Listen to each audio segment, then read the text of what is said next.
өндөр бас хуулийн хэвчүүд багтдаг.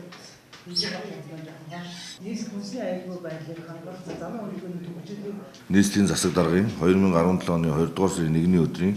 А51-р захимжийн давуу нийслэлийн замын хөдөлгөөний ачааллыг бууруулах,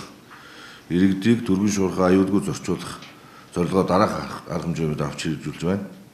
За амралтын өдрүүд буюу 2017 оны 2 дугаар сарын 11, 2 дугаар сарын 18-ны өдрийн бям гаригуудад замын автомашины улсын дугаарын сүүлчийн орон тэгшээр төгссөн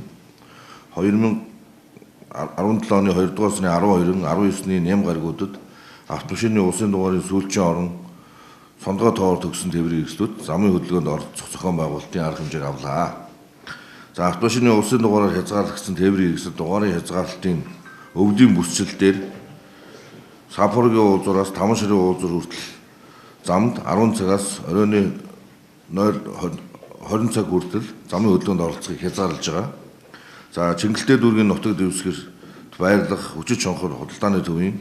замыг 2000 энэ өдрүүдэд өглөөний 8-аас оройны 17 цагийн хооронд за хүчит чонхор захын худалдааны төвийн 100 урд уулзуураас хойш үерийн далангаар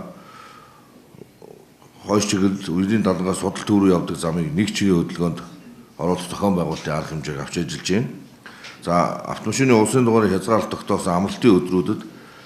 алслагдсан гэр хорооллоос наран туул, дэмжийн мянга, хүчит чонхор худалдааны төвийн чиглэлд нийцийн зорчигч тээврийн үйлчлэгээ үзүүлэх тул иргэд аль болох хувийн тээврийн хэрэгслээс татгалзаж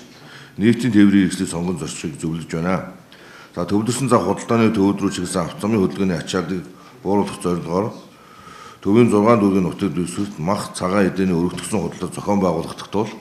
иргэд заавал томоохон худалдааны төв зах руу зорчихгүй байх, цаг зав бензин шатгууны хэмнэж аяд тухтай таацаа үржүүлэх боломж нөхцөлийг бүрдүүлж байна. Тийм учраас энэ зохион байгуулалтын арга хэмжээ авч байгаа үйлчлэгээний төвүүдээр үйлчлүүлэх нь зүйтэй юм а гэсэн ийм саналыг хөргүүлж байна. Мөн замын хөдөлгөөнд оролцож жолооч нар маань хязгаарлагдсан дугаартай автомашинд бүсчил зорчихгүй байх, цагдаагийн аль факчийн хууль ёсны шаардлагыг биелүүлэх, аль болох нийтийн тээврийн хэрэгслийг сонгож замын хөдөлгөөнд оролцохыг замын цагдаагийн газрын зүгээс уриалж байна. За ер нь бол урд зүйлүүдэд баярын өдрүүдэд замын цагдаагийн аль факчд болон нэмэлтээр хэвжирмийн аль факчдыг аваад бид нар замын хөдөлгөөнд зохицуулах үйл ажиллагаанд татаа оролцуулдаг. Энэ чиглэл дээр мөн хууль сахиулах их сургуулийн сонсогч нар гэх мэт бусад энэ цагдаагийн албатай хамтарч ажилладаг байгууллагуудыг татаа оролцуулж хөдөлгөөн зохион байгуулалтыг хийн. Замын дугаарны хязгаарлалтаа харагдвал бас одоо нэмэлт цагдаа за